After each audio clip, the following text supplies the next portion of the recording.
예, 안녕하십니까. 소비자가 만드는 신문입니다. 오늘 소개해드릴 차는 올해 1월에 출시된 폭스바겐의 2022년형 파사트 GT입니다. 파사트는 아시다시피 유럽형과 북미형이 있는데, 북미형은 그냥 GT 없이 파사트고, 유럽형은 이번처럼 GT가 붙는데요. 이번에 소개해드리는 바로 이 차는 사실 뭐 페이스리프트나 풀체인지가 아닌 그냥 연식 변경, 상품성이 강화된 모델이기 때문에 외관에서는 그렇게 큰 차이를 느껴보실 수는 없을 것 같아요. 뭐 다이내믹 턴 시그널 같이 뭐 멋들어진 형상도 있지만 전체적인 형상은 뭐 예전 그 파사트만의 매력이라고나 할까요?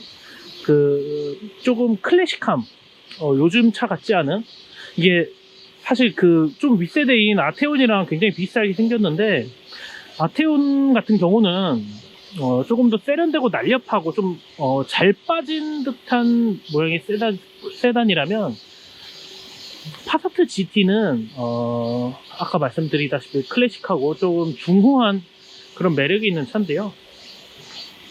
약간 디자인 면에서 좀 호불호가 갈릴 수는 있어요. 왜냐면은 워낙 변화가 없고 요즘 차 같지 않은, 어떻게 말하면 좀 무게성이라고도 볼 수 있는 세단인데, 좋게 말하면은 오히려 질리지 않는 디자인을 가진 세단이라고 보면 될 것 같습니다. 이게 뭐 측면이나 후면 다 보시다시피 예전이랑 크게 달라진 점은 없고, 특히 이 리어 램프 같은 경우에도 요즘 차들은 일자로 이렇게 쭉 뻗어 있거나 좀 가늘고 곱게 뻗은 램프가 많은데, 파사트 GT는 이렇게 전후로 나눠져 있는 디자인을 그대로 보여주고 있습니다. 오늘 비가 와서 차에 물기가 많은 점 양해 부탁드리고요. 한번 시동을 걸고 좀 실내는 좀 어떤지 한번 살펴보겠습니다. 계기판은 이렇게 여기 있는 스티어링에 있는 뷰 버튼을 누르면 세 가지 형태로 이렇게 디자인으로 바뀌고요. 요 바로 위에는 이 헤드업 디스플레이 역할을 해주는 반사판이 있습니다. 이건 한국 GM의 트레일 블레이저에서도 볼 수 있는 형태죠. 뭐 여기서 뭐 다양하게 이렇게 메뉴를 확인하실 수 있고요.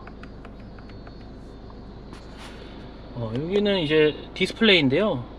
요즘 차들이 이렇게 다 위쪽에 있다면은, 송풍구 위쪽에 있다면은 파사트 GT는 이게 밑쪽에 있어요. 이게 오히려 키가 크신 분들은 운전을 하다가 고개 시야를 좀 밑으로 내려야 돼서 좀 불편한 점이 있는데, 파사트는 여기서 큰 변화는 없습니다. 대신에 요거 좀 인상적인 부분 중 하나라고 하면, 여기 파사트라는 로고가, 이게 브랜드 내 차 이름이 적혀 있는데, 이런 디자인, 사실 이런 인테리어가 사실 많지 않아서 개인적으로는 오히려 개성이 있다는 생각도 듭니다. 여기서 또 보시면은 이게 물리 버튼은 여기 비상등 버튼 하나 정도고요. 디스플레이는 다 터치식으로 바뀌었는데, 이게 이렇게 손짓으로도 원래 딱 잘 바뀐다고 하는데, 지금 제가 할 땐 잘 좀 됐다 안 됐다 하더라고요. 보니까 이렇게 되는데요. 이런 식으로 된다고 하는데, 사실 모르겠어요. 이게 저 개인적으로는 손짓으로 되는 거를 좀 멀리서 하니까 잘 되는구나.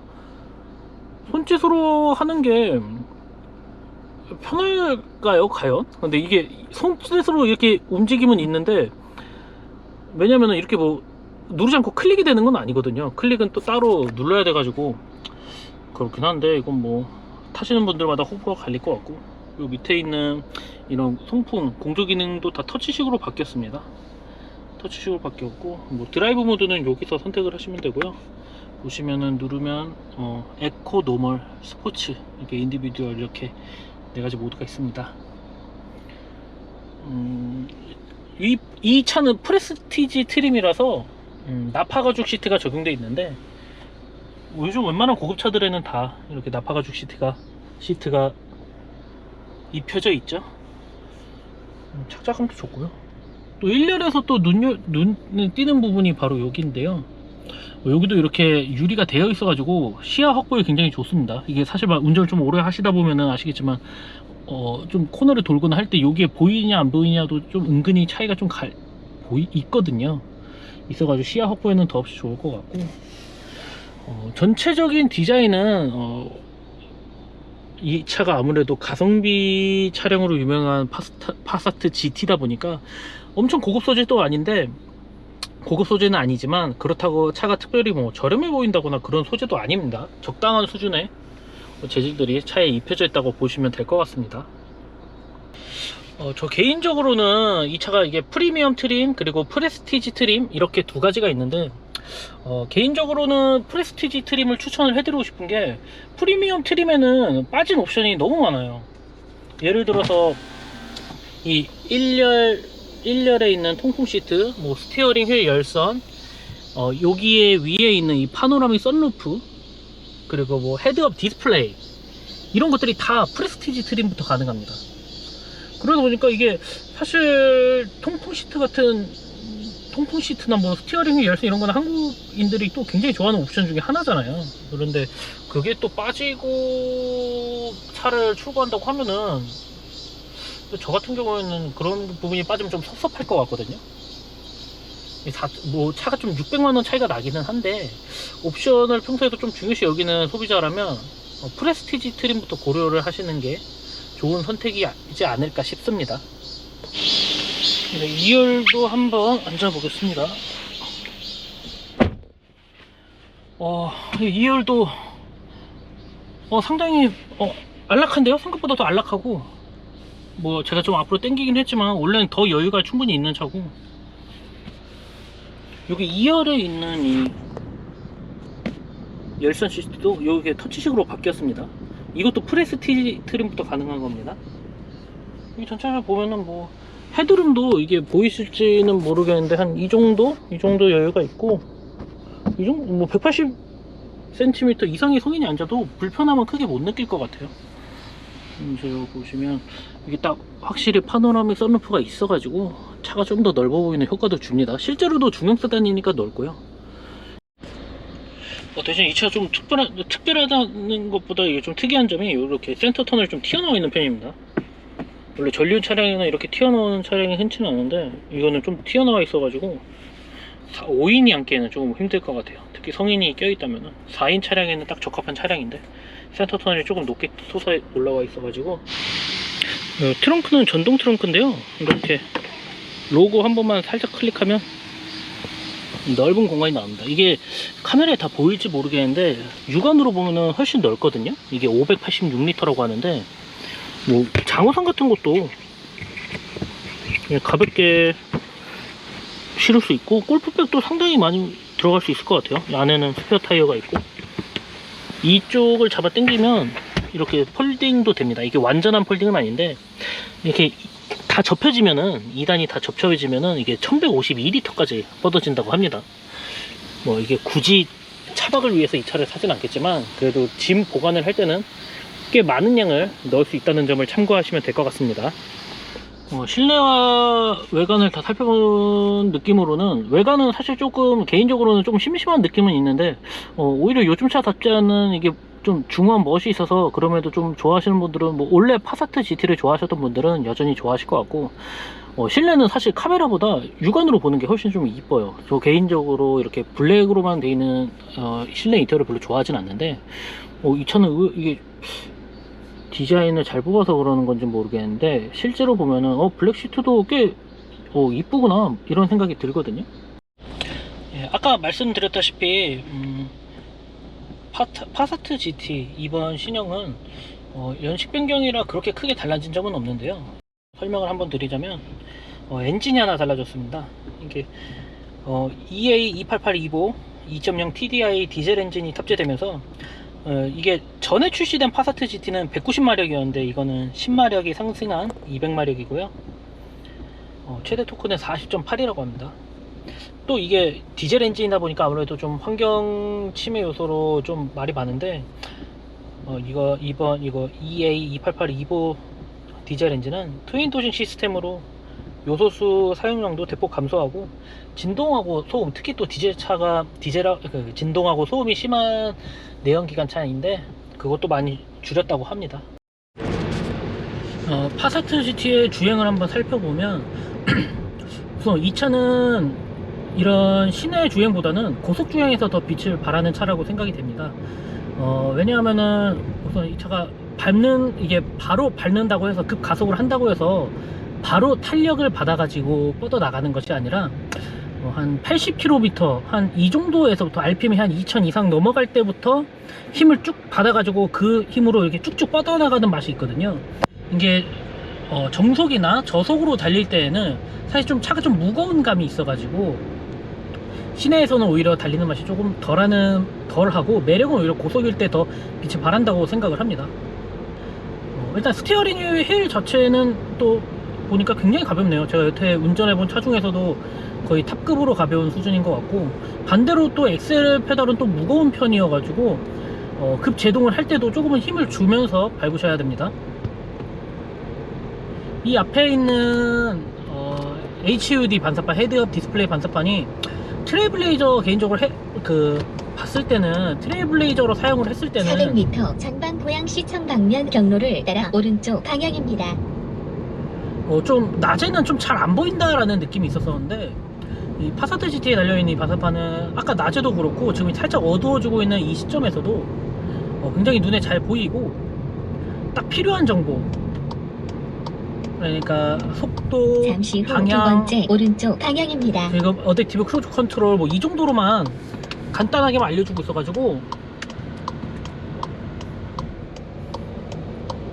앞에 지금 사고 차량이 있어서 잠깐 줄이게 됐습니다. 있어가지고 오히려 간단하게 더 눈에 잘 온다는 느낌입니다. 서스펜션도 굉장히 부드럽고, 이게 승차감도 제가 지금 2시간 넘게 운전을 하고 있는데 승차감도 뭐 엉덩이가 아프거나 허리가 아프거나 그런 것도 없습니다.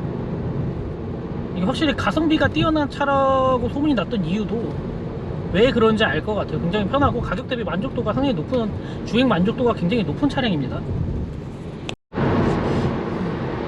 그래서 저속일 때 좀 무거운 맛이 있다 보니까 저속일 때는 이게 차선 변경을 할 때도 이렇게 빠릿빠릿하게 움직인다는 느낌은 아니었거든요.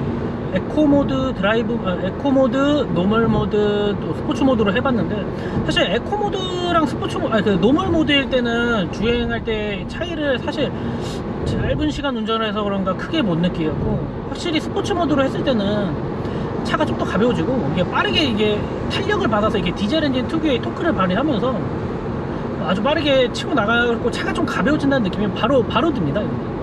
지금 ACC 어댑티브 크루즈 컨트롤을 켜고 주행 중인데 차선 유지도 굉장히 핸들이 절묘하게 잘 잡아주고 있고, 차선 거리 간격 조절도 얘가 알아서 위험하다 싶을 때쯤 알아서 멈춰주는 게 반응이 아주 잘 되고 있습니다. 디젤 차인데도 사실 지금 운전하면서 오늘 좀 비가 와서 여기저기 다른데 좀 신경이 써서 그러는지 모르겠지만, 디젤 차라는 걸 순간 깜빡할 정도로 정수성이 의외로 좀 괜찮은 편입니다. 특히 이 노면에서 올라오는 진동음은 사실 거의 느껴지지 않을 정도로 굉장히 커버가 잘 되어 있다는 느낌이고요. 대신에 풍절음이 상대적으로 좀 들리는 편이긴 해요. 지금 한 7, 80 정도로 달리고 있는데도 옆에서 사이드미러 쪽에서 들려오는 풍절음은 제법 느껴지는 편입니다. 네, 지금 또 차가 끼어드니까 ACC가 또 알아서 반응을 해서 멈춰주고요.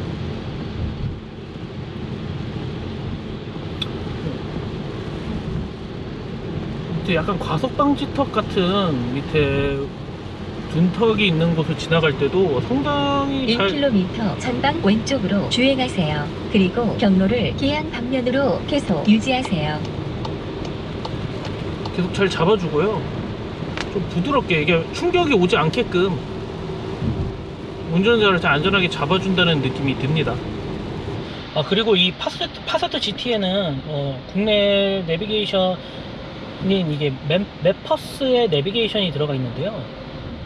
이게 제가 굉장히 오랜만에 봤는데 쓰고 있는데 생각보다 괜찮아요. 이게 뭐 티맵이나 카카오맵처럼 뭐 화려한 디자인을 갖추고 있거나 이게 또 많은 이게 지명을 가지고 있다고 볼 수는 없지만, 뭐 시인성도 뭐 크게 나쁘진 않고, 사실 또 많은 장소, 그러니까 카카오맵 티맵 대비 좀 저장되어 있는 장소가 적어 보이는 거지. 이것도 웬만한 장소는 다 찍으면 그냥 바로 갈 수 있거든요. 그래픽이나 이런 걸 좀 뒤지긴 하는데 오랜만에 썼는데 이것도 뭐 나쁘지 않습니다. 기본 맵으로. 물론 이거는 또 이 차는 그 유선으로 안드로이드 오토나 애플 카플레이가 연결이 되기 때문에 그걸 사용해서 뭐 핸드폰 사용해서 이 맵이 적응이 안 된다 싶으면 그렇게 사용하셔도 되고요. 저는 맵버스만으로도 괜찮아서 일단 시승 때는 계속 이것만 쓰고 있습니다. 일단 90km 가까운 주행을 마치고 연비를 확인해 보니까 17.7km 리터가 나왔네요. 이게 원래 복합 연비가 15.7이니까 그거보다도 잘 나왔다는 건데, 역시 이게 지금 오늘 비가 굉장히 많이 오고 해가지고 뭐 가속은 많이 못했어도 제동은 많았었고 멈춤도 많았었고 좀 불리한, 연비를 좋게 내기에는 불리한 환경인데도 굉장히 높게 나왔습니다. 사실 일반적인 환경이었으면 20도 그냥 가뿐하게 넘겼을 것 같다는 생각이 듭니다. 역시 파사트는 확실히 가격이 좀 올랐어도 가성비 면에서는 여전히 메리트가 충분한 디젤 세단, 비즈니스 세단이라는 생각이 듭니다.